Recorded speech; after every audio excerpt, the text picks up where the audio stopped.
All right, we're back on a Monday. Late night happy hour, late night pod. Adam Candee's here. It's Cofield. Interesting night on a Monday after a double dip. A lot of impressions from Monday Night Footballs, and I don't know. We got some election stuff to get into. You can mention my trip to New Orleans. Also, the beginning of UNLV game week, which I don't know. I was just looking at the depth chart. I'm trying to figure out what is going on. So I'm seeing a lot of familiar names not on the depth chart. So I don't know if this means this is the depth chart, if 15 guys have COVID, if they've been kicked off the team, if they're suspended. Before we get into it deeper, we've only gotten a snippet, Candee, of covering college sports because, it's been outside our market. But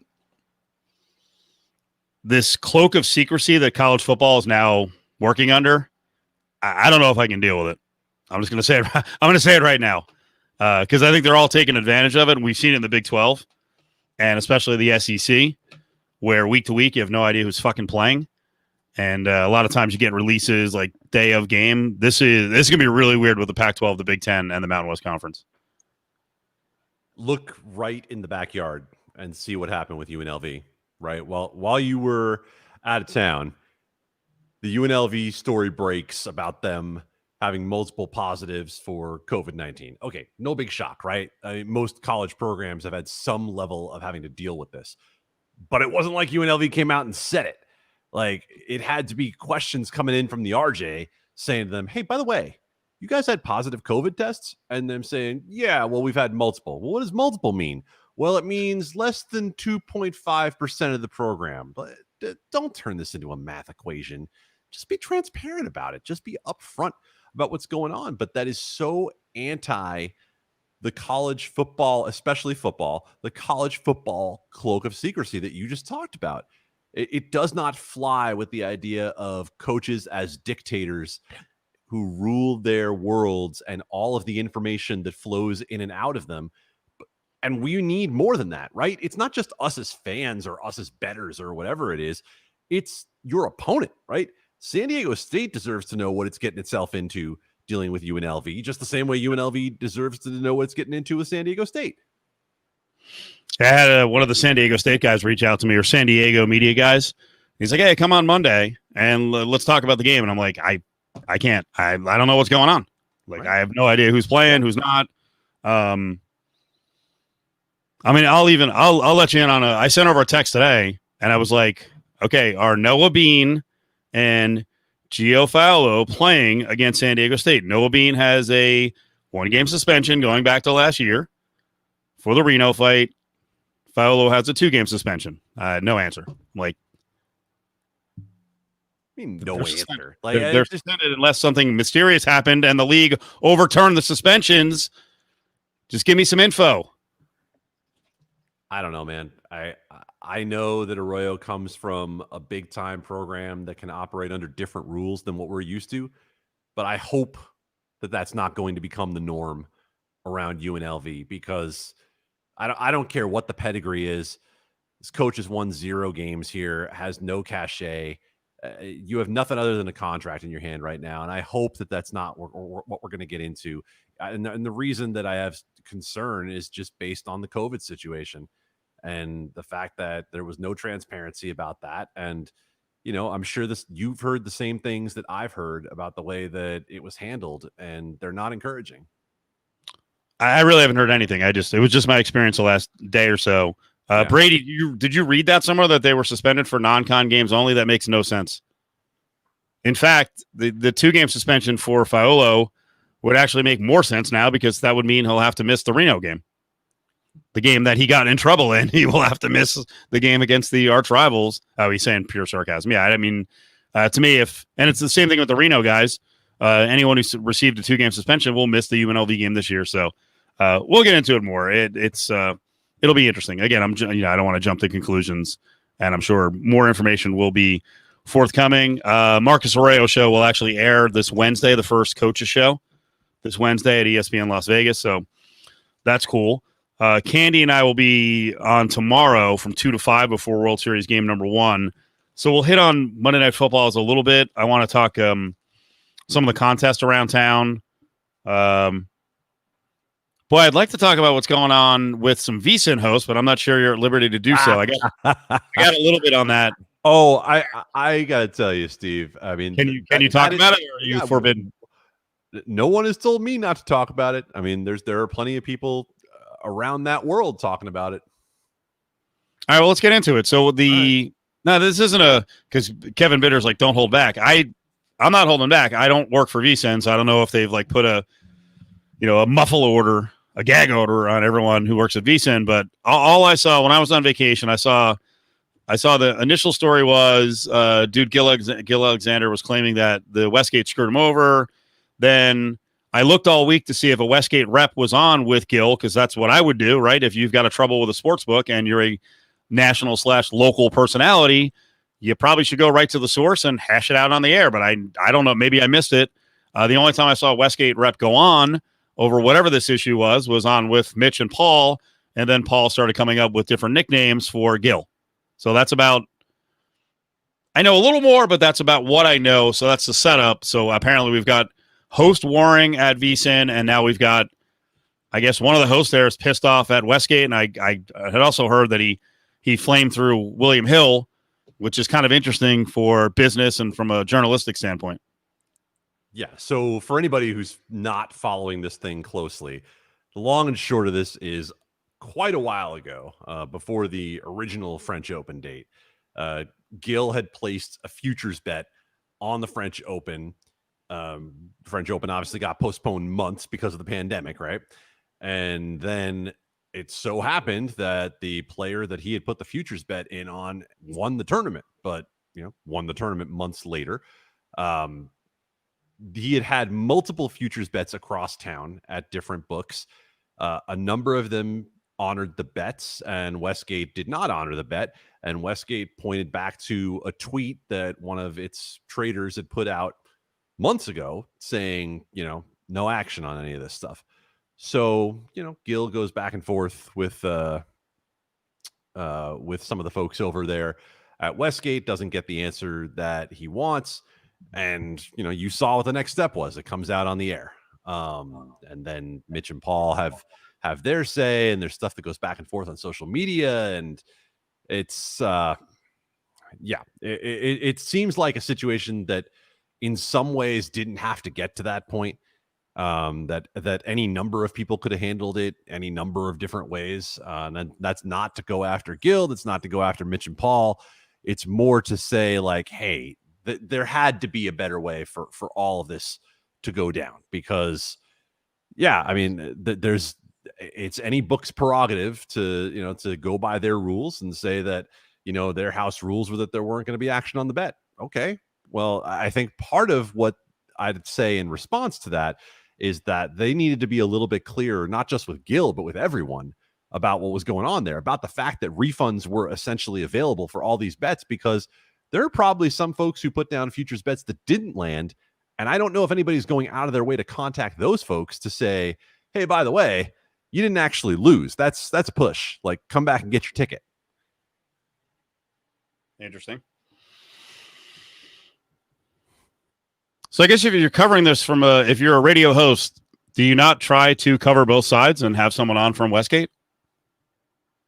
I don't know, man. It doesn't seem like that was, I don't know for sure. So I'm not going to say that Gil tried to get somebody to come on and that person didn't come on. It doesn't seem like that was the case based on the way this whole thing has played out.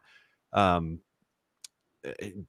know that that's the way you'd handle it, right? I mean, you're pretty open about offering a platform to anybody that might be feeling like they're getting flamed.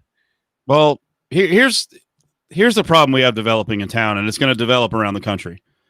If you do business with, or you're housed by certain sports books, and you never talk negatively about those places, but you flame throw places that you don't have existing partnerships with, how do you think that looks to the consumer, the listener, or the sports bettor? How do you think that looks, Candee? I deal with it in my day job every day, right? Like, right. I see these stories coming out all over the place, not just what we have going on here. It's media that has partnerships, and if you keep an eye on what's going on with sportsbook operators throughout the country, these partnership deals are everywhere, like everywhere. And it's not just media, it's pro teams and so on and so on. So everything about both sports betting and media bias, these are all perception issues, right? These are all about how people look at you. It's not about the reality of it. The reality can be twisted and distorted any way you want it to make it look any way you want. But I'm with you, Cofield. Like, you have to be very, very conscious of how people are perceiving situations like that, because it's so easy for someone to come back and say, yeah, well, of course you're going after them. They're not advertising with you. Or don't tackle any of the issues at all, which, I mean, could I do that on a show that's not really first and foremost about sports betting? Sure. When your network is built around sports betting, to me, you owe the consumer, you owe the bettor the latest news. And yeah, if there are problems with sports books, like you know what, honestly, I don't remember what happened and the coverage of the past posting with BetMGM. But I wonder if BetMGM was, flame thrown on the air. BetMGM's a pretty big backer now at VSiN, right? And I don't know that if there are issues at Circa, and if there are issues at certainly the South Point, which houses, and is part owner of VSiN. You see where we're the ground we're kind of treading on here. And you know what? I'll admit I've got partnerships, relationships with Westgate. I've got a deal going on right now with BetMGM. We've had prior deals with Golden Nugget. William Hill's a pretty big advertiser. I do a show that is sort of tied to William Hill and Silver Sevens. If I just chose to go after, those books that I didn't just mention, people are going to look at me as, less than ethical. So I don't know. There's a lot to the story. And I to me, this is a brewing issue, especially as more and more sports books start to spend money. You're going to cover it or you're not going to cover it. You can't pick and choose based on who you have a good relationship with right now, who you're going to go after when there's situations. Because you know this, Candee. You cover the industry. There's going to be issues with every single book at some point. There are going to be players who get annoyed with a specific book over an issue at some point. So then what do you do in the future?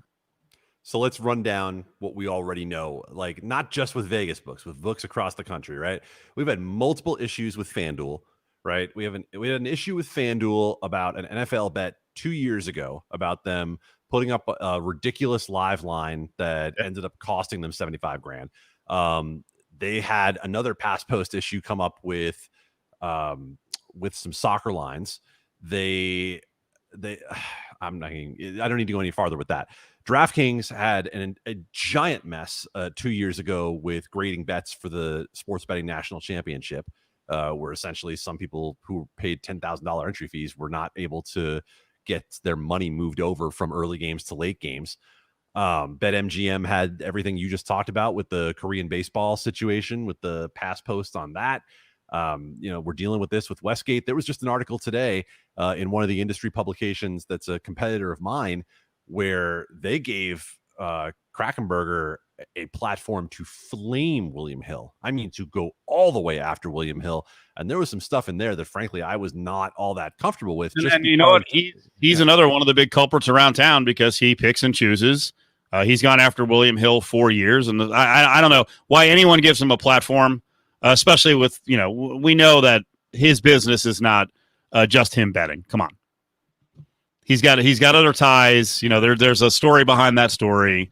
I cut you off, but keep going. That's one of those guys. Like, if you put him on the air, I hope you can maintain your relationships and what you consider integrity with certain books. And I think part of what you're getting into, Cofield, is it's been a thing around town. Correct.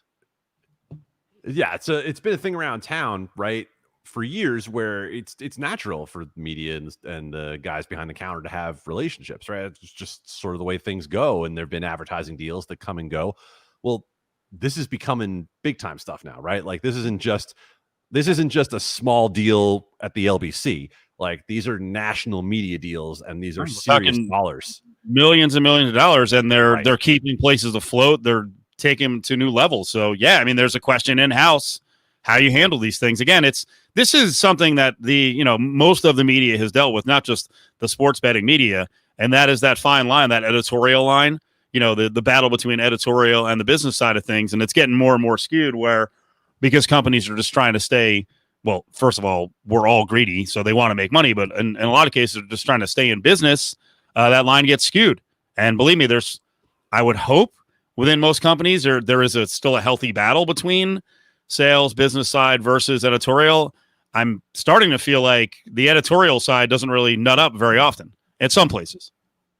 Yeah, it depends on the shop, man. I mean, it absolutely depends on where you're talking about. Like, I've worked for places that are more toward marketing content than they are toward journalism content, and I've had stronger firewalls at those places than some of the places I've worked in journalism. Like, I won't name the place right now, but I can tell you I've worked at one newspaper before where salespeople were essentially roaming the newsroom suggesting stories.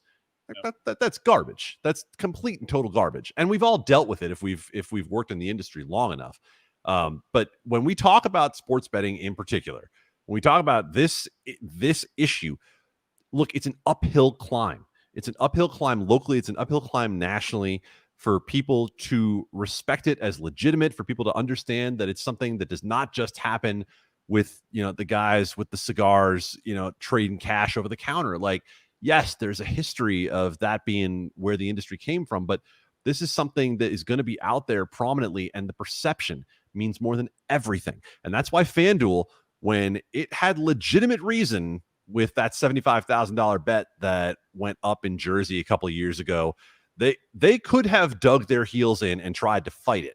But they realized very quickly, we're trying to establish ourselves here as a trusted operator. We're trying to say, don't go put your money with Bovada or OddsShark or Bet Online or anybody else. We need to just pay up. And so they paid up, and then they put another 75 grand in promos out there for everybody else just to try to win some PR. So even when we're not talking about these, close ties together between media and sports books, everybody needs to be on the same page about if there's an idea that this is not on the up and up in any way, it's going to make it harder for anyone who wants to be a part of this industry. Yeah, that's a good question. What's your feeling on the situation, and which side are you taking up for? I'm not taking up for either side because I don't know the story that well. I just got back in town. I was told some of the story today off the air. I don't know Gil. So I'm not familiar with him. I don't know who he's friends with. I don't know who he's got alliances with. And that's the problem in this whole thing is the alliances. And I see it all the time, and I don't get involved often. I see it all the time with people pimping books and backing certain books way too strongly for my liking. Others going after books way too strongly for my liking. And I also think there's this subculture that well, there's two different sides. There are some that are very book friendly and understand that, hey, there's sort of a partnership in covering this whole thing. And then there's others who are kind of the hardcore bettors who are like, fuck all the sports books. Fuck all the sportsbook directors. They're all evil. Eventually, they're all going to try to get us. They're the enemy, which maybe they are. I haven't found that. I don't think guys are going out of their way to screw people over, but there is that culture, and that's an attractive culture for a lot of bettors. And we see it. You can follow on Twitter. There's a whole group on Twitter that sort of polices all of the touts and all the new people, and I enjoy reading it because there's a lot of fraudulent stuff out there, but the whole book versus the player thing is, I'm not going to say it's above my pay grade. It's just, it's out of my realm. And someone said earlier about saying that Paulie, his comments were egregious. It sounds like it got personal. Yeah, it probably did. It probably did.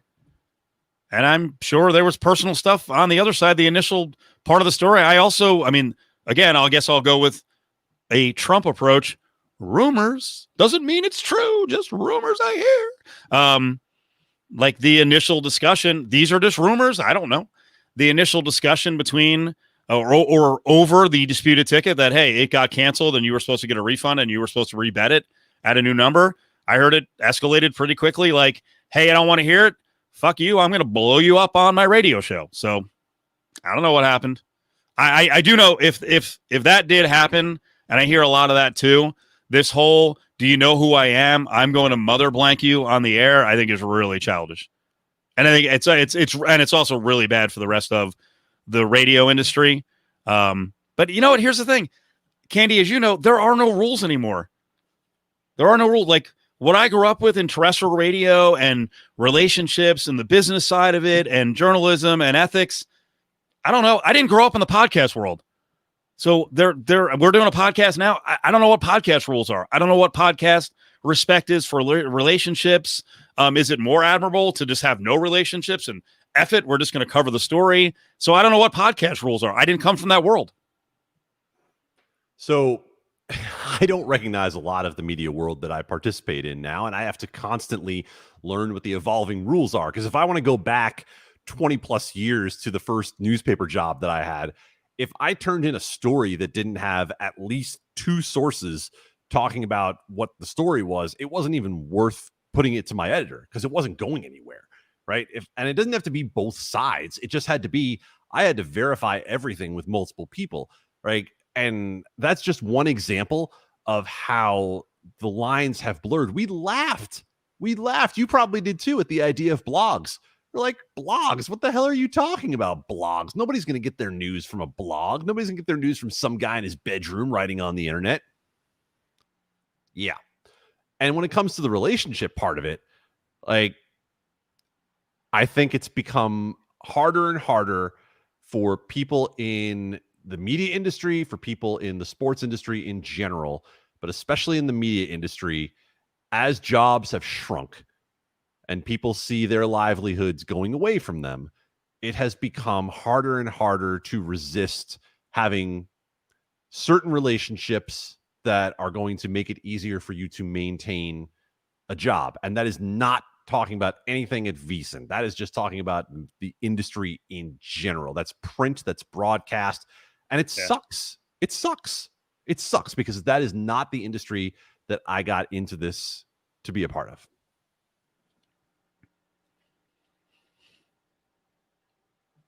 Bitter saying there's no rules on late night happy hour. Shit on someone and make it good and controversial. Like I said, I don't know enough about the story, so I'm finding out more about it. I watched it from afar when I was on vacation, and I got a little more information on it, so it's interesting. And I think we've got egos and volatile characters on both sides. So yeah, I'll leave it. I worked with Mitch and Paul in the past, so right. That's what I know them well. And here's the other thing, and I'm sure they would fire right back at me. Well, I'll say this: I don't know that either one of those guys is real shy about getting involved, especially Paul, about stirring the pot and getting involved in stuff like this. So, but again, they could fire back at me and say, "Hey, you're like shit, sir, number one." I may not be super significant as compared to those guys now, but yeah, I'm not one to say, hey, like, don't stir the pot. I mean, but there are guys who are capable of stirring the pot, and yeah, there's nothing more fun than, as Brady said earlier, there's nothing more interesting than blowing up a fellow co-host and then have to pass them. And it's not in the hallway, because if you've been down to South Point and seen the setup for VSiN, there's not like a trap door that comes in from the floor where someone can, or an elevator, they can rise into the studio and not see the other guys. Those guys are back to back, right? Are they back to back? Yes. There's no break in between them, so that must have been fun. And and honestly, if that, to me, that's really interesting too. If that stuff went on, and who knows, maybe Gil didn't hear what they were saying before. I think it's really interesting if they just walked by each other and didn't say anything. I don't know if that's that ain't my cup of tea. I was not there and can't speak to that part, but I will tell you that the idea, if you work at VSiN and you think you're going to be able to avoid someone, it's not going to be for very long. Because like you said, inside the glass case of emotion, right outside the South Point Sportsbook, like, you're in a little fishbowl, everybody can see you, and those doors that you go in and out are the only doors in the studio. So you're definitely going to see everybody eventually. And listen, sports radio is, it's filled with egos, right? A lot of male egos, a lot of tough guy outward, but fragility inward. And there are no idea what you're talking about. I know, right? And there are a lot of buildings where there are rivalries, and hey, that person doesn't know what they're doing. My show's better than their show, and I think to me that only gets amped up even more in the gambling world, which is really volatile. Everyone's like, hey, fuck that guy, he's a phony. She's not real. I'm a winner. They're lucky to be where they are. All that stuff goes on. So, yeah, it's interesting. Carvelli saying, did JVT get stuck in the middle? John is after those two, right? John's after Gil. Yeah, and I didn't hear anything. I don't even know. Did you guys talk about this at all on Cofield and Company? I kind of hope not. No, we didn't go anywhere near it. Because honestly, for this audience, and I like everyone in here, you guys are hardcore sports fans. The general audience doesn't give two shits about some French Open bet and bloggers against radio guy or whatever, podcasters against radio guys and all that, and what's right, what's not, what's wrong, journalism ethics, and I think it's interesting here. And I think Adam Hill did cover it on the legal pod, I think, last Thursday. So I don't know. We'll find out more about it. We'll John Murray will be on Wednesday, so I'll run it by John and see what he says. I want to just one little follow up point before we leave it alone. You talked about how volatile it is with the gambling world, and I think one of the things that shocked me the most when I got deeper into covering the industry was just how ready people are to snipe at who is legit and who isn't. Like, I understand that there's a desire on everyone's part to keep the Vegas Daves of the world from getting too prominent, because that guy's a clown and that's not the image that anybody in the industry wants to have. But like the idea of, do you really bet? What does that even mean? Like, there's this thought among some that that the industry writ large is becoming something that they don't recognize anymore, right? That it's all these European companies coming in and all the lines are homogenous and they're all just copying from offshore anyway and blah, blah, blah. Look, to some degree, there's some of it that's true, but the future of this industry that is going to get bigger and bigger and bigger is going to be built by people who don't give a damn about any of that stuff. It's going to be built $20 and $50 at a time by guys in Michigan and Tennessee and all these states that are coming online right now. It's a volume industry in the first place. And so if you want to have a place, if you're that person who's been in the industry forever and you've been betting offshore, or you know everybody behind the counter at your favorite book, there's a place for you. There'll always be a place for you. But being someone who says, get all these other idiots out of the industry, it's too damn late. Like, that's not happening. Like, this industry is already in nearly half the country, and it's going the direction of there are going to be more casual players who don't give a damn about becoming a professional sports bettor involved. They just want to put 20 or 50 bucks down on their team this weekend. And that's where the industry is going on large volume. And if that swallows up certain people as it goes, then that might just be the case. So there's always going to be some level of offshore. There's always going to be a book somewhere in town for you. But to fight the tide of the industry overall and to rant about how the direction certain books are going, you're screaming at the wind. Yeah, it's done. It's done. And this is something we speculated about a year ago when it was starting to get legal in different areas. Sharps no one cares. Like the books for their business, they don't care. Don't bet here then, because eventually they'll be shut out everywhere. I mean, I think we'll have some stories, because I heard some good stuff tonight. Well, I find the some of the stuff that Derek Stevens is doing with his books are fascinating. They really are. Like, in terms of still embracing the sharps and wanting the big action. And that's a business plan. That's a certain business plan. But I think he's going to be standing alone a lot more than people believe, because Candee just laid it out for you. The corporate books, the gigantic spots, are just going to be like, yeah, we don't what bet? Oh, you're not going to bet anymore? You're going to blow us up on a spot on your show for 15 minutes? I don't care. Fuck you. How many millions of small bettors we're going to have, in 25 or 30 states eventually? Your story, no one cares. No one's even going to hear it. Like they had, like you said, the average bettor each weekend doesn't have no idea of these stories. They know they're going to get paid out. They don't know of some, French Open bet that in a pandemic, it's like it's not going to matter. All they want to know is how can I get the bet down?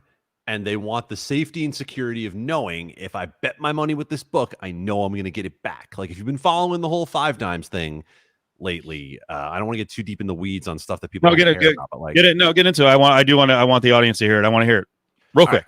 All right. So if you're not someone who knows the industry well, 5 dimes has been prominent offshore sports book for a long time, and they got themselves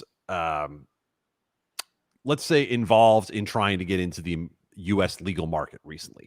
Right. Now they paid, get ready for this number, a $46 million settlement with the feds to settle a case where the feds have been looking into them for like 4 years for money laundering, for wire fraud, for illegal gambling. Like they essentially were trying to avoid criminal prosecution, but also try to pay their way into the U.S. market. Because immediately after they pay this fine, they said, well, yeah, we'd like to get into the legal market. We're going to get in Jersey, right? We're going to try to get in Jersey. Well, okay, but what's your edge here? Like, what's your angle? Like, what are you offering to people? Because at the same time that they were trying to get into the market, they were going through this massive transition with people where they're like, well, we're going to move your account from here to here, and don't worry, we're just freezing it for a little while, and so on and so on. And there were people contacting us at Legal Sports Report and saying, what the hell? I don't even know where my money is right now. Right. And for a lot of them, it popped back up again. But there were days in there where people weren't sure how to access their money. And that's when we talk about the legal industry and the regulated industry, that's the kind of stuff that people here are trying to avoid. Right. Like there was a situation where with BetCris during the NBA playoffs where they put up a bad line for halftime in an NBA game, and they realized it after they got hit on it a bit, and they just canceled all the bets. Right? They're just like, nope, they're gone. Whereas in the industry here and the industry around it's developing around the country, we kind of looked at it like, whoa, you're just voiding them. And they have the prerogative to do that, right? They're not regulated in the U.S. They can do whatever they want. So anyway, the long story short, and by the way, when someone says long story short, it's already been too long a story.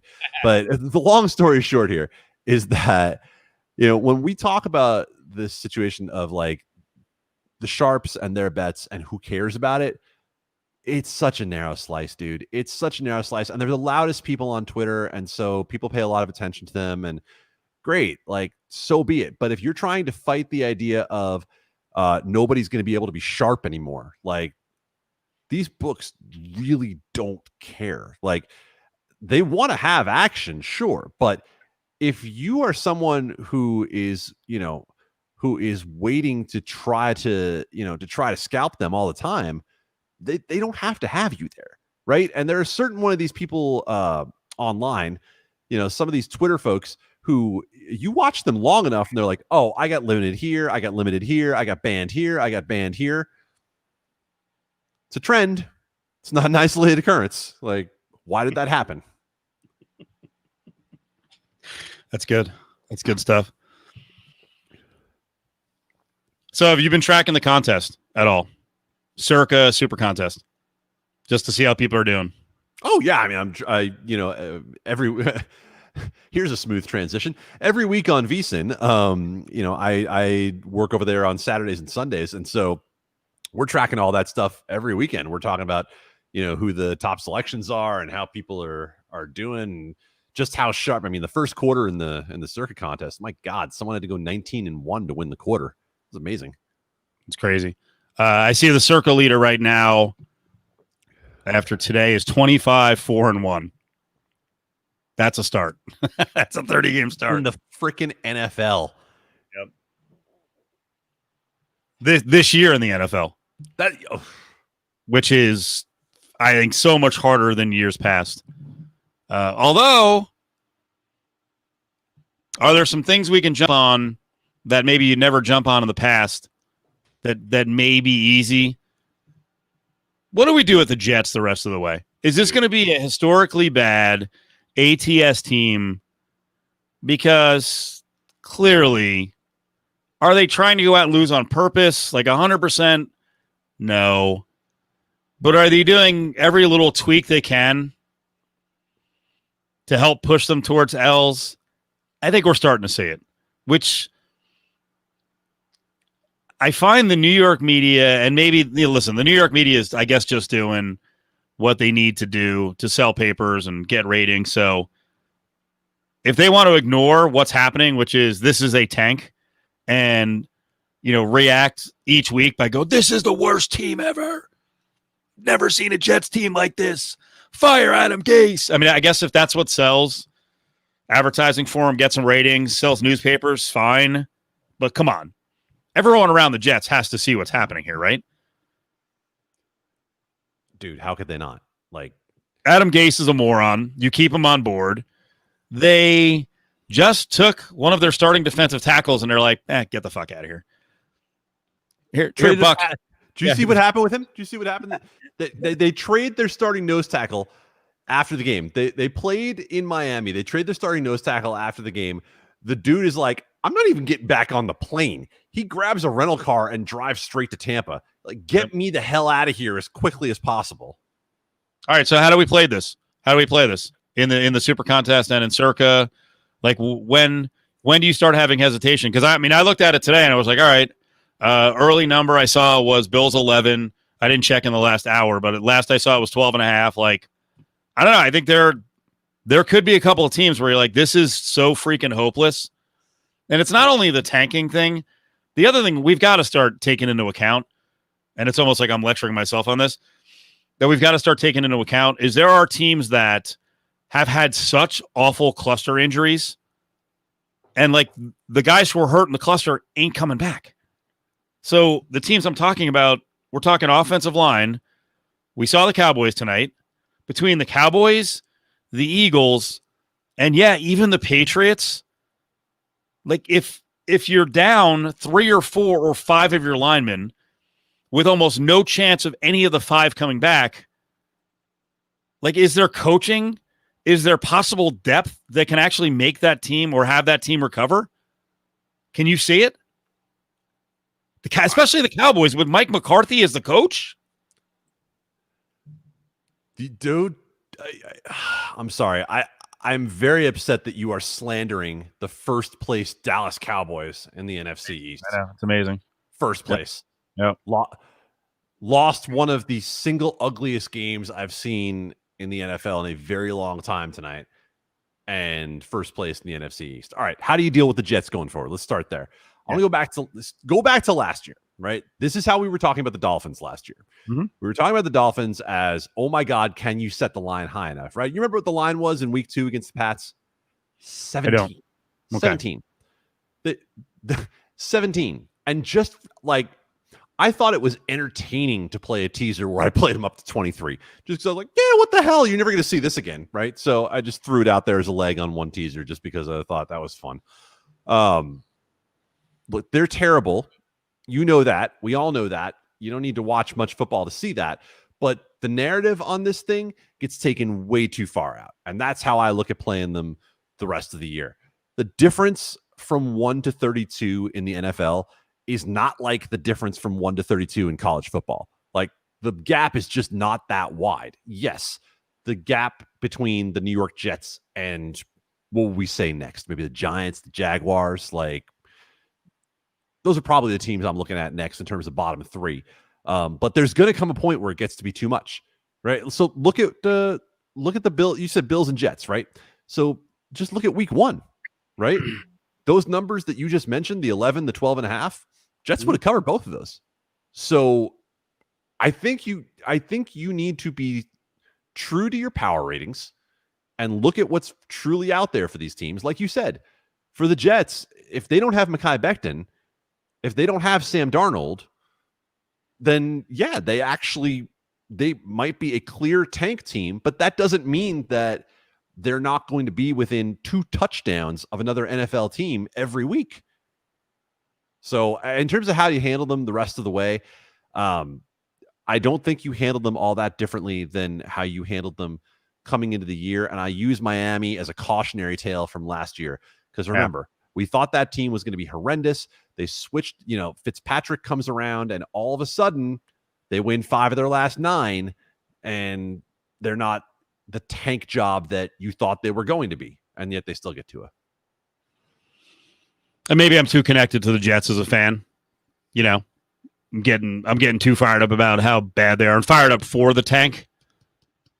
You should be. Do you know how pissed I was? I'm just gonna let this all. I got really mad. I got really mad last year with the Jets when they actually were trying to win games at the end of the year, and I'm like, what the fuck are you doing? And they screwed themselves out of a top 6 or top 5 pick. I think there was a head-to-head against Miami where they screwed that up.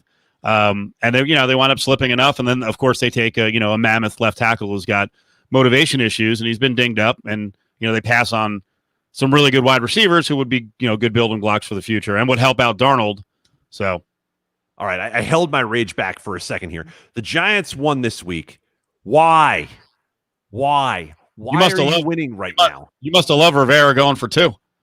Son of a! I'm watching him go for 2 and thinking to myself, you better be damn sure right now.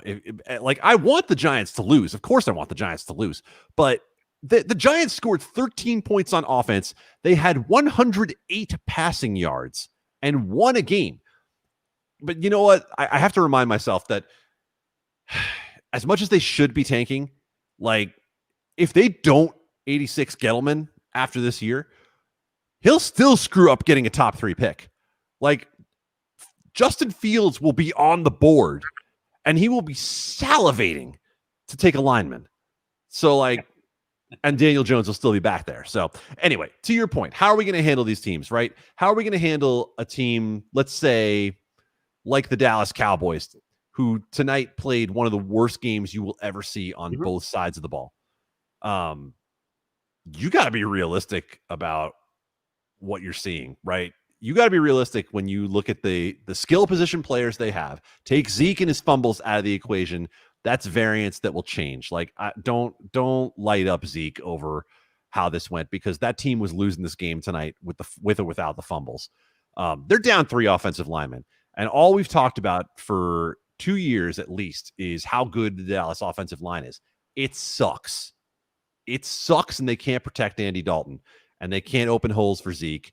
And it's going to affect everybody eventually. So how do you deal with the Cowboys? My opinion changed this week because I thought no matter what, I was looking at the Cowboys as an in-game betting team. I thought, okay, this is a team that's going to get down multiple scores because the defense is terrible. Hey, I played live money line tonight when they got down at 14. Yeah, I played live money line tonight. I thought this is the MO. This is what they have done, and it worked for me last week. Right? Yep. I played them live last week, and because I knew the Giants would suck, but yeah, I mean, it has to change. 25-4-1. Back to the contest, right? How in the hell is anyone 25-4-1 this year? That's a great question. I don't know. Have there been certain trends? I mean, have they nailed the Jets? Nailed playing against the Jets in all 6 of these games? No, I mean, what have they been on? Because there's a certain group of teams too that have just been completely tantalizing, but it seems like no matter when you play them, you're on the wrong side. And to me, that's the Cowboys, the Falcons, the Vikings, the Eagles to a certain extent, Texans, right? And these are bad ATS teams, but it's like you keep seeing numbers that are somewhat respectable. And come on, if you play the Texans on Sunday, brutal. That's a bad beat. That is a horrendous beat. That is a right side loss. They're very much in the game. It's back and forth down the stretch. So to go 25-4-1, you are avoiding crap like that. You've just not stepped into any games because there are, I'm in the super contest and there are so many games out of the 30 picks. I would say, 12.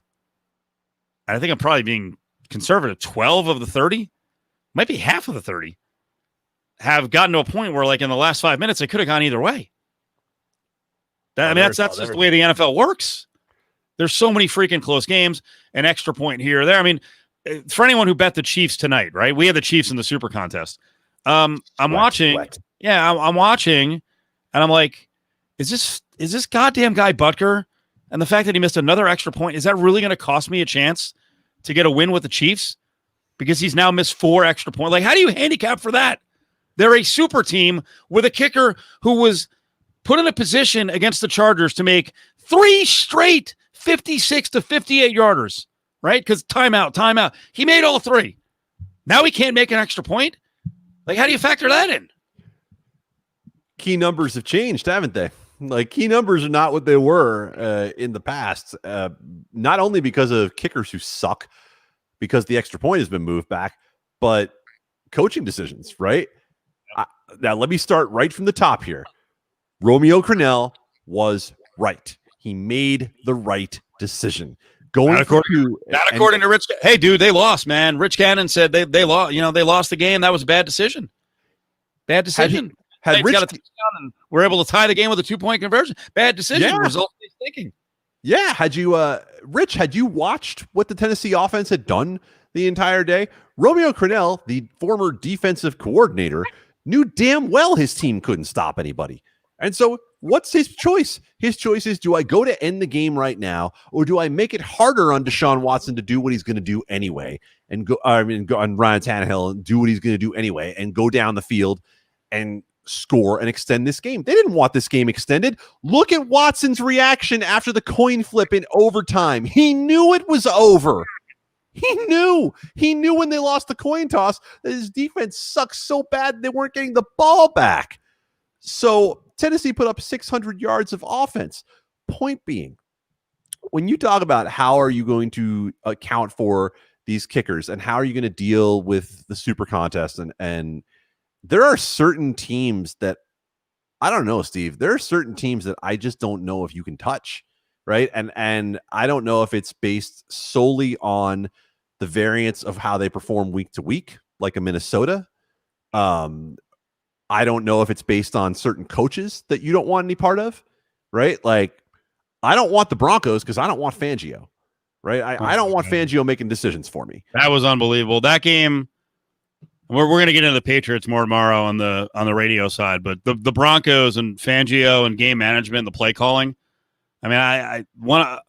You're sitting there, if you're a Patriots fan, let's just look at the chance to win the game. The fact that you have the ball that deep in Denver territory, down 18-12 after the game you just played, was amazing, and it was mostly on Fangio. You put the ball in Drew Lock's hands on a day when he produced a QBR below 20. He looked like he was trying to throw some of those balls to New England. And why Fangio put him in the situation to do that in the first place is just mystifying. And it is the reason that I had the Patriots in multiple teasers, because I looked at it and said, how in the hell is Bill Belichick going to lose to Fangio, right? Like, I had the Patriots play down from 7-1 and thought it would be impossible to lose this game. Now, I didn't account for 3 turnovers and Belichick looking like a coach who, let's just say that the Patriots are very game plan heavy week to week. And I think the COVID thing might have affected them more than it affected just about any other team. And by the way, they were without multiple offensive linemen, as you mentioned earlier about offensive linemen. But yeah, a guy like Fangio, I don't care what the number is on the Broncos. I can't trust that. I can't go anywhere near it. Are we willing to stay away from every one of these teams? Because I'm not, but I get the point. The Giants, well, keep in mind the Giants and Cowboys. What do we got, Cowboys next? I got to look it up. Yeah, Cowboy, it's next week against, I think they have Giants and Eagles back to back.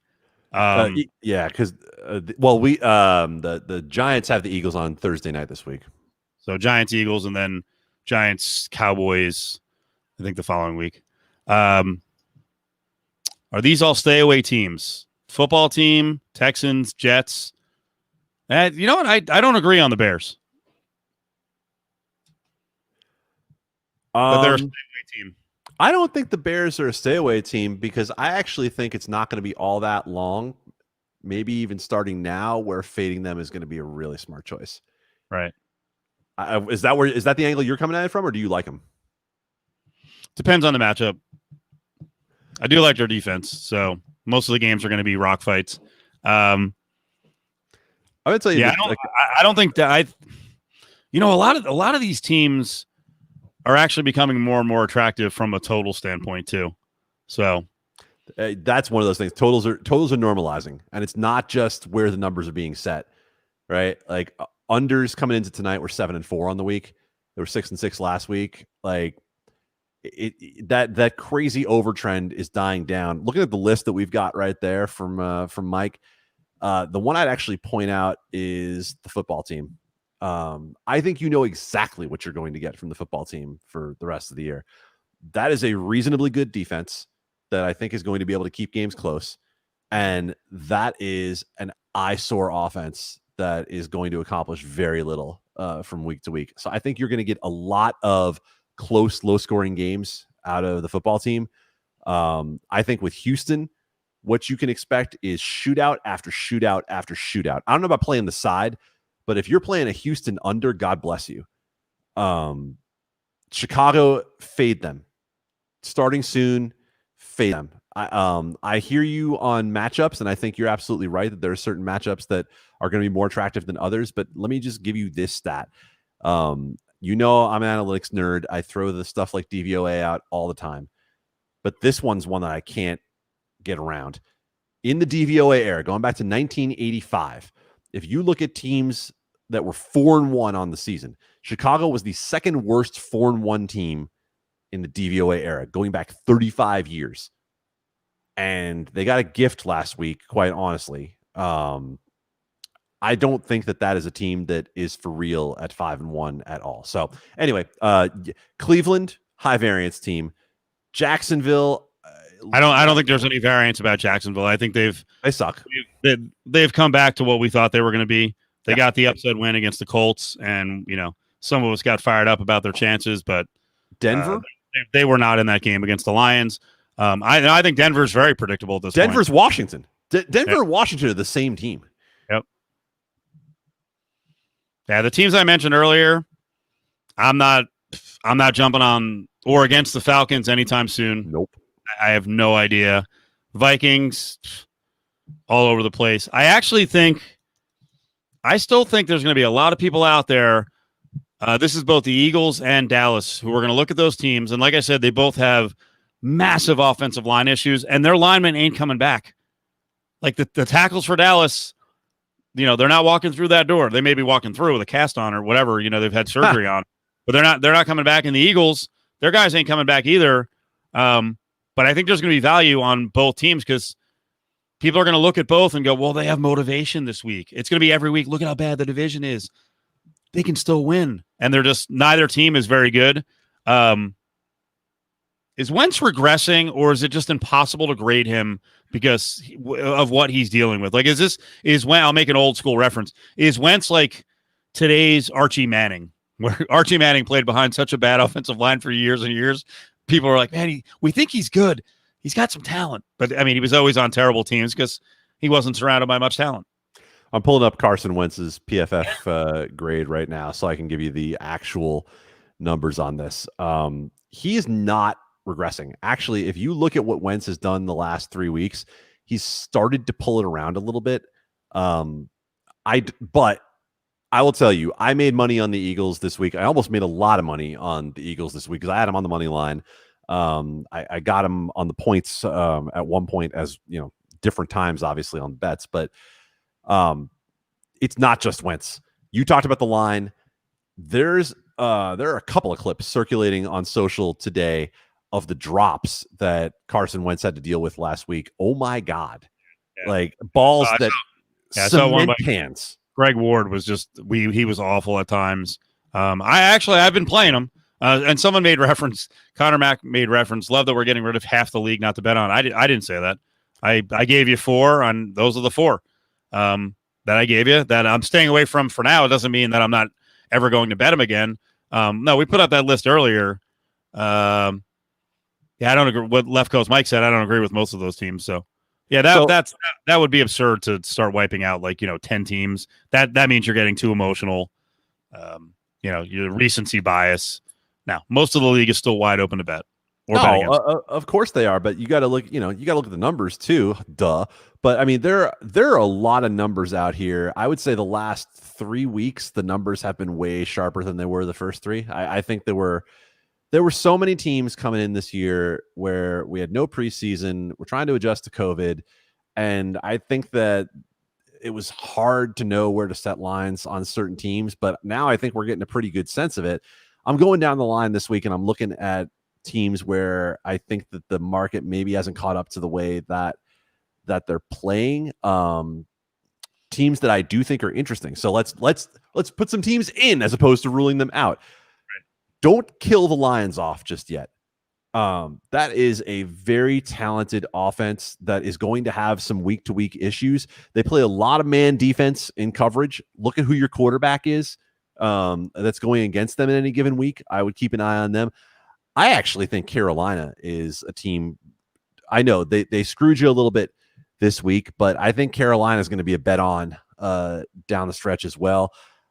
I think New Orleans is going to be a bet against, quite honestly. I don't know. What do you think of Breeze, man? Because I think Sean Payton is going to be standing on his head to try to get this offense through an entire season, and the defense isn't nearly as good as it was made out to be before the year.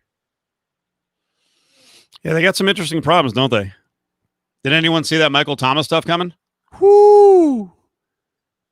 I did not see him going MMA. No. I mean, obviously, I was in, I don't know why it's obvious, but anyone who wasn't paying attention last week, I was off last week. I was in New Orleans, so I sat at a bar with a bunch of Saints fans watching that Charger game against the Saints. Yeah, if you came away thinking like, oh my God, I'm really impressed with the Saints after the Chargers, again, blew a game inside of a score.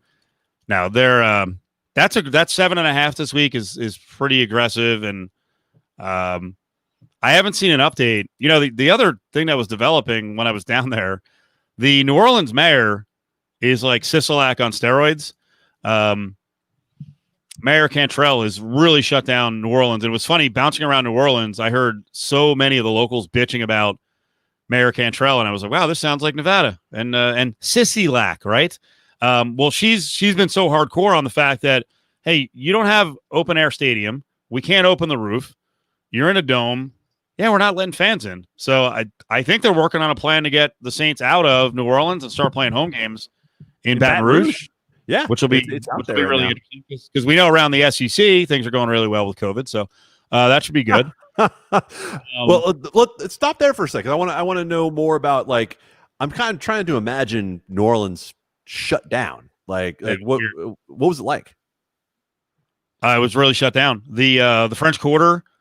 I would say, yeah, in general, but especially Bourbon Street, 70% shut down still. I mean, like when they shut down, they like hurricane shut down. So some of the businesses have gone out. You know, there were people obviously had leases and they just got the hell out because they're like, hey, we can't do this for 5 or 6 months. Right. But Bourbon Street itself, I would say, was 70% closed down.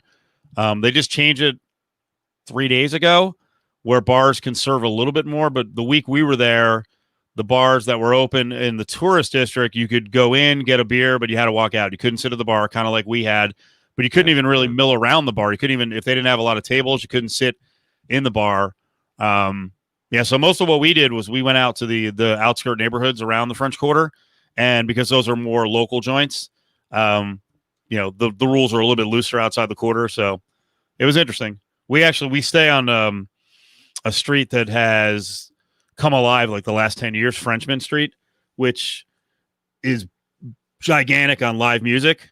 The entire street, probably 20 different properties, completely closed. Nothing. Wow. All boarded up. Like, hey, don't break in. Please don't steal shit. Like, we're not opening up for a while. So I'm guessing they'll be thinking about opening up maybe in a month or so. Maybe.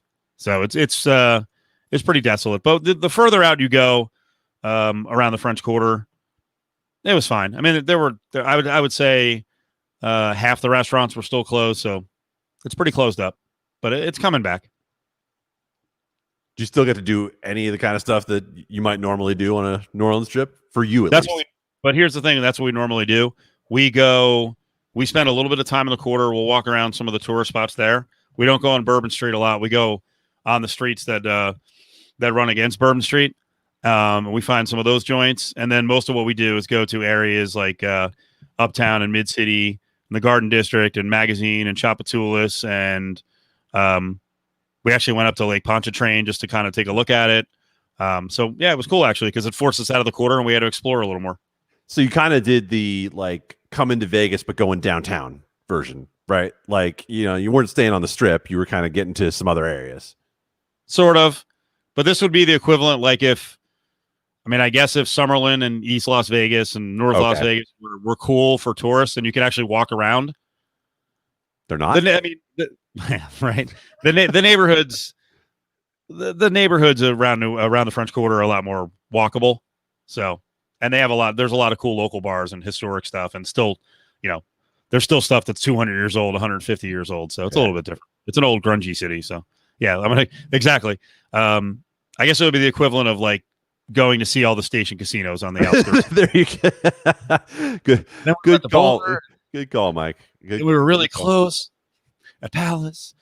Yeah, so it was interesting. But anyway, the Saints they're going to work on playing in Baton Rouge. So I don't know if they're going to get it done this week, but I know they're working on it. But yeah, be careful what you wish for, by the way. Be careful what you wish for. And I'm not talking about the fans. You want to take Drew Brees out of the dome? Yeah. You want to take Brees out of the dome? Weather. Good luck. Yep, good luck. He can't throw the ball in the damn dome. Like, you think you're going to take him up and put him outdoors for your home games? That if they play in Baton Rouge, I am curious to see how those lines adjust, because if they don't adjust that much, that is going to be an attractive fade.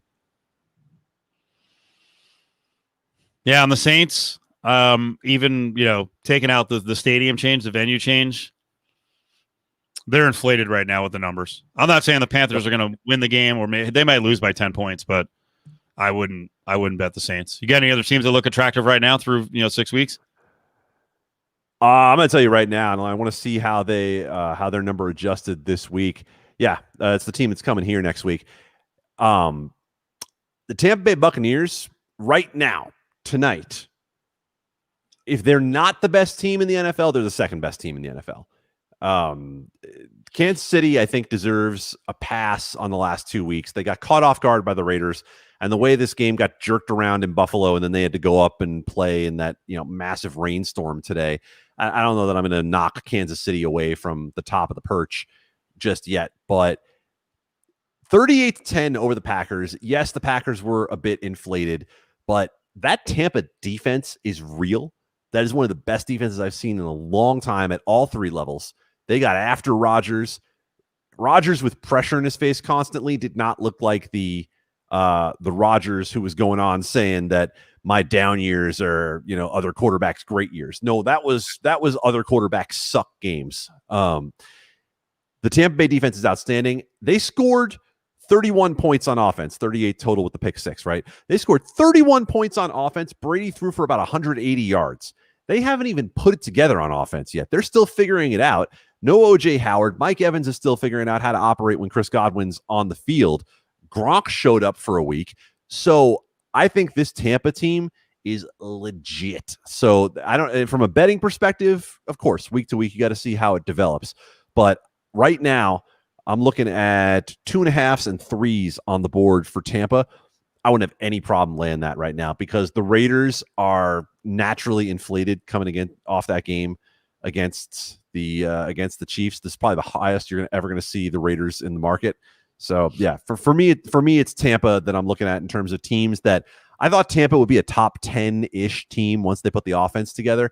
But the way they're playing on the other side of the ball right now, don't worry about losing a game on Thursday night to Chicago. That's a weird game against a good defense. And week one is week one. Value the game against the Saints the way you will. Chris Godwin got hurt earlier in that game. Brady still looked like he hadn't adjusted to being Arians' offense. Like, I think Tampa is good now. They're going to be great when the season goes on. All right. Now you give me one. Who's jumping out for you through 6 weeks?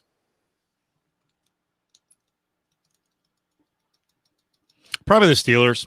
Yep. I was holding back on the Steelers. And I still don't think the Steelers have hit their stride yet. Nope. And this line to me, like, I'm not a big, hey, what are they doing here with this line? But there are several games on the docket this week where I'm looking at it, I'm like, wait, what? Wait, Pittsburgh's favored? Okay. Against Tennessee. Interesting. So Pittsburgh interests me this week. And again, this might be recency bias, but I don't know, man. I wasn't blown away by what I saw with the Patriots for what 3 1/8 quarters against the Raiders. I don't know how Belichick's going to overcome some of his limitations. So, and I am really high. And again, that's another one of those numbers. Why is it 2.5, not 3? No Mostert this week. He's probably down again for like 3 or 4 weeks, but I don't want to say like, hey, Lil Shanny's such a good coach, but he's working, even with all the injuries they've suffered, he's working with a lot more than Belichick right now. The offensive line with the Patriots, I don't know how they fix that in the short term. It's a freaking disaster. I agree with you that the look ahead 5.5 was too much on New England. I will say that down at 2.5, essentially giving me a pick on New England, San Francisco. To me, there's a lot of recency bias in that line based on what we saw from the last couple of weeks of these two teams. I'm totally with you on Pittsburgh and Tennessee. Tennessee right now, that is fool's gold. That 5-0 on Tennessee is fool's gold. I will give you that I think Tannehill's legit at this point. I think we've seen it for a year and a half. It's not a fluke. He's actually playing at this level. It's another mark on Adam Gase. Like, Tannehill is legit. But Derrick Henry broke off 2 giant-ass runs this week, and that's inflating the whole 212 yards thing. If you look at who they've beaten and how they've beaten them, that team could be 1-4 right now.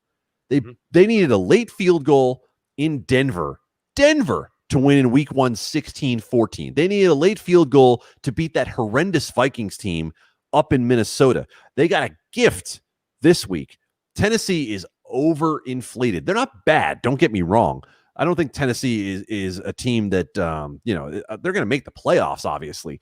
But to value them as an elite team over what we've seen out of that Steelers defense thus far this year, and yeah, I know Devin Bush is hurt, and that's going to change things, change the equation for them there. But I think Tennessee is being far overvalued, as I've seen people list them in power rankings as a top 5 team. Stop it. Just stop it. So I got a college football general betting question for you. We now get another wave of week 1 for conferences. I feel like these are good weeks to play dogs in the Big Ten. I'm going to give you my Mountain West Conference philosophy here in a second, but in the Big Ten, should I be firing on underdogs? Because the prep for the season has been uneven, for a lot of these programs. And some of the good, I'm not talking Ohio State, Nebraska. I got to look at that one. But should I be looking at dogs around the Big Ten in week 1? So I'm trying to look at some of the line moves right now, because when we talk about this stuff, I always want to speak from a place of honesty. I am better in pro football than I am in college football. I will bet the big teams, but I am not one of the sharps around town who's telling you, how to bet Appalachian State. Like, that's not the way that I go with things here. But here's the other thing. Interesting favorites on the road. So I'll just give you some numbers. Okay. Penn State 6.5 in Indiana.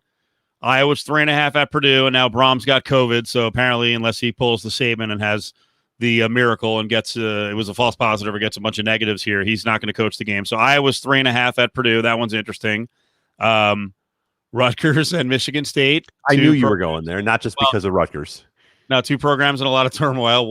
Both with coaching changes. Michigan State's had a lot of issues in the offseason, going from D'Antonio to the very loyal Mel Tucker. But that one's 13.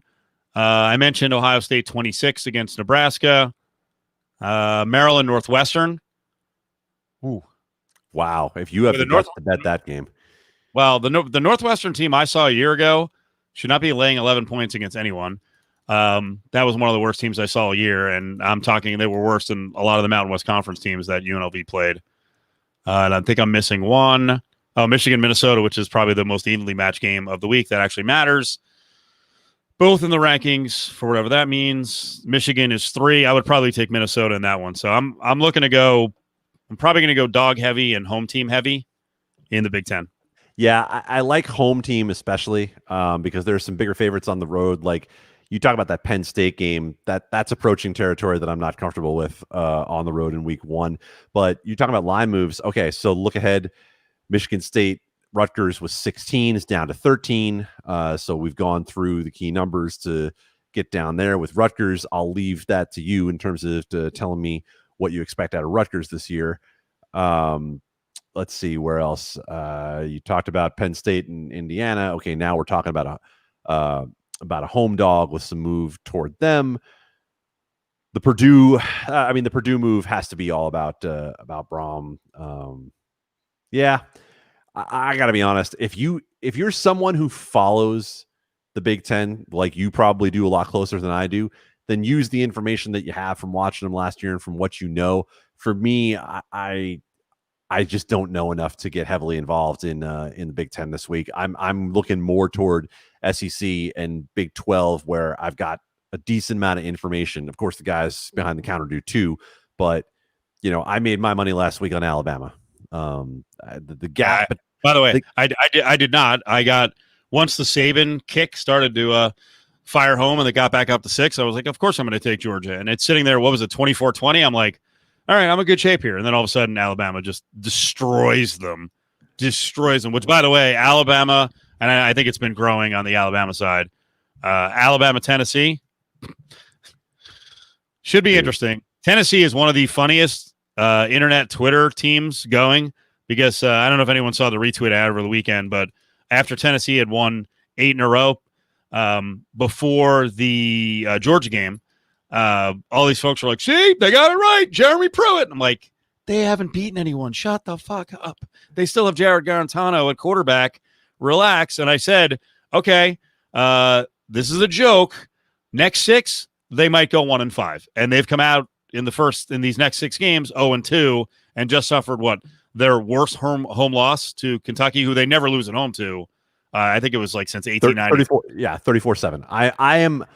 I am looking up right now. I had the world's greatest Jared Garantano stat that I had lined up for VSiN that I want to make sure that I get right in terms of betting this Alabama-Tennessee game this week. By the way, Alabama.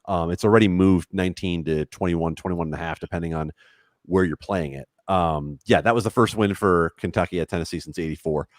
But Garantano, here it is. Garantano had thrown what has been deemed by Pro Football Focus an uncatchable pass on 36% of his passes. Yeah. Uncatchable. We're not even saying did he hit the receiver in the hands. We're saying more than a third of the time, it wasn't even something that could be made into something. If you think that this is a spot where Alabama is going to let down coming off the Georgia game, please, Saban's not going to have a letdown in this short season. You got to run the table and you got to run it hard. In this season, I would have no trouble laying 21 on the road with Alabama. I played them when it got down to 4. I wasn't able to get 4. I got 4.5 on Alabama because I went on the air and said, I am not sure whether Nick Saban was planning to replace Mac Jones, the quarterback, with himself. But otherwise, why the hell is a line moving 2 points on a coach anywhere, ever? No, absolutely not. It doesn't move. There are 5 quarterbacks in the NFL right now where if you use certain power ratings and the difference between what the quarterbacks are worth, that are worth less than 2 points. How the hell is Nick Saban worth 2 points? So then when it got to Georgia by a touchdown, I got Alabama on the money line as well live. It was just, there is such a talent gap, Steve, between Clemson and Alabama and the rest of college football that I don't know how far wrong you can go with these giant spreads on those two teams. It's not close. It's not even in the same realm. Stetson Bennett was not even known to be the Georgia quarterback before the season. Mac Jones came in armed with what is going to be, after they graduated 2 NFL receivers, he's got 3 NFL receivers. The talent gap is way too wide in college football. Anyway, back to the question you asked me 10 minutes ago that I never actually answered.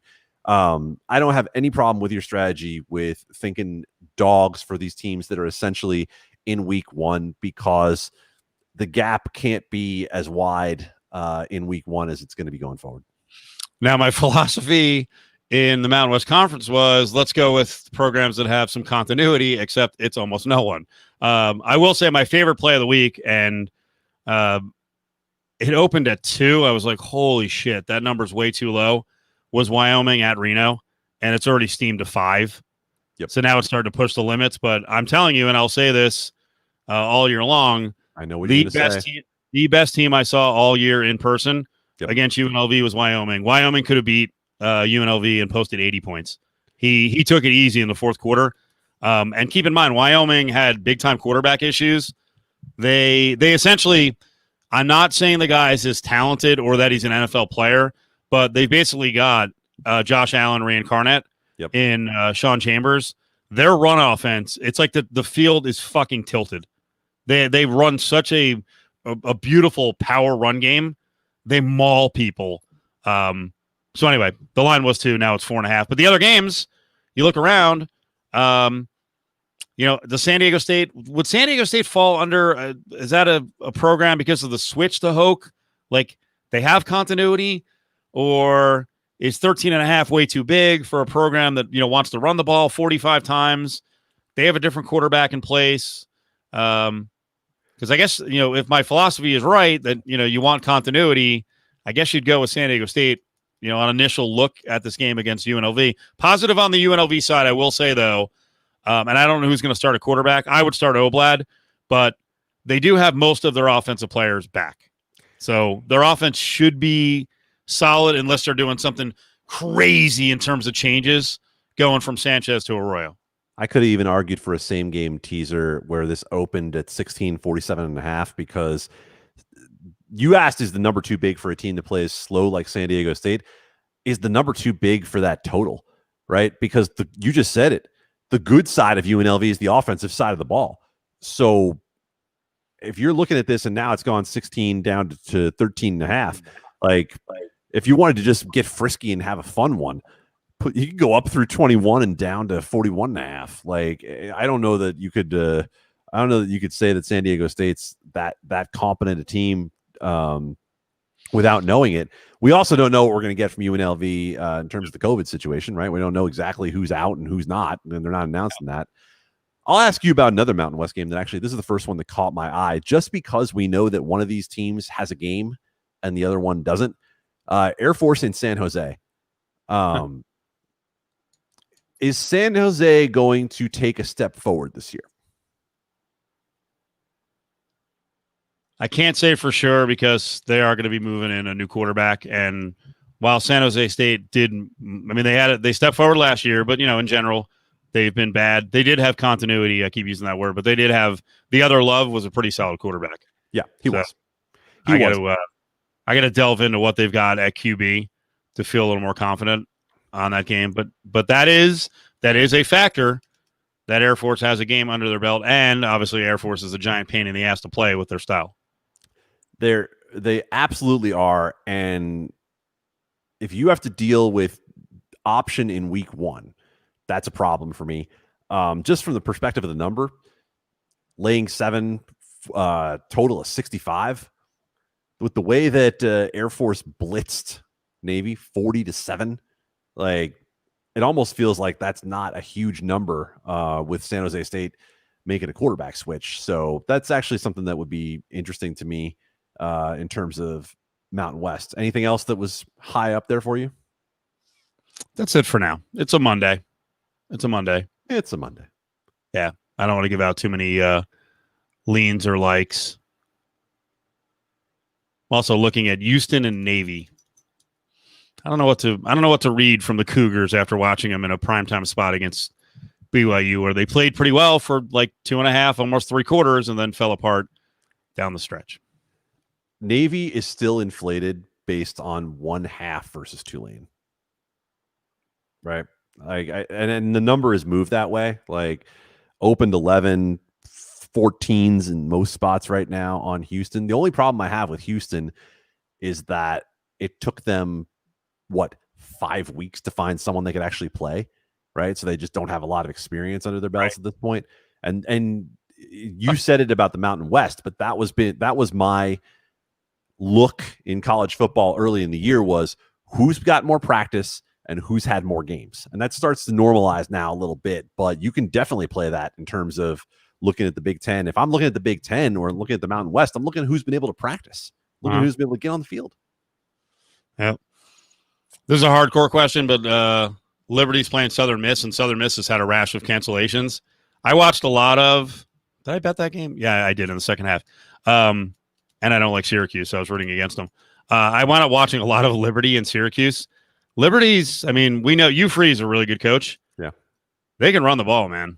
They have some good running backs, and they got a quarterback who can move pretty well. And their defense, I thought their defense was pretty good against Syracuse. That said, I might take Syracuse plus the 45.5 just because against Clemson. It's going to be a letdown for Clemson. They can't do it 2 weeks in a row. Oh, no. They 45.5. Dude, they can cover that with ease. And it is it's 46. 46 and a half. It's 46 and a half. There's a reason it is an ugly scene in Syracuse this year, man. It is ugly with a capital on that one. All right, so I'm looking through Southern Miss's situation right now.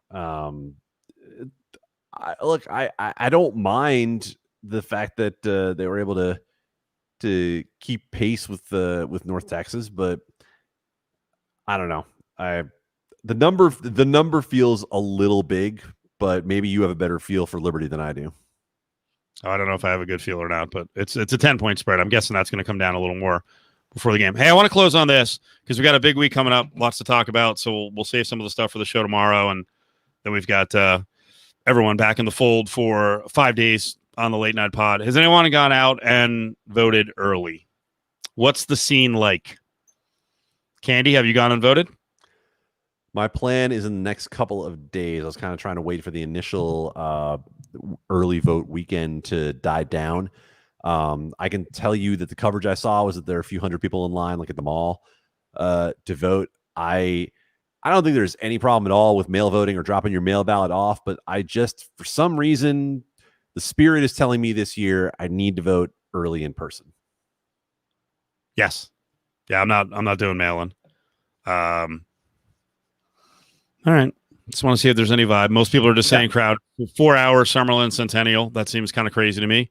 Here. Don't go on. Look, don't go on day one and don't go on the last day. Like quick and easy at Lowe's on Centennial. No wait.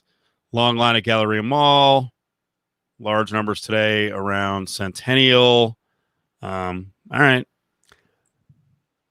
Also, take a close look, by the way, at your ballot, because there are a number of locations that are open the entirety of early voting that sometimes are only open for a few days. Like, I'm not giving away my secret spot that I'm going to because I don't want it to get super crowded. But there is a spot that is not that far from me that I wouldn't think would be open that I guarantee isn't going to have more than a 15-minute wait just because nobody's going to expect it to be open. So, but hold anybody who's watching, let me hold up the water bottle. It was the only sticker I had on here for a long time. It is my fancy I voted sticker. Please vote. Please vote. Please go out and vote. I don't care who you vote for. That's not my business. But use your right to vote. It is important.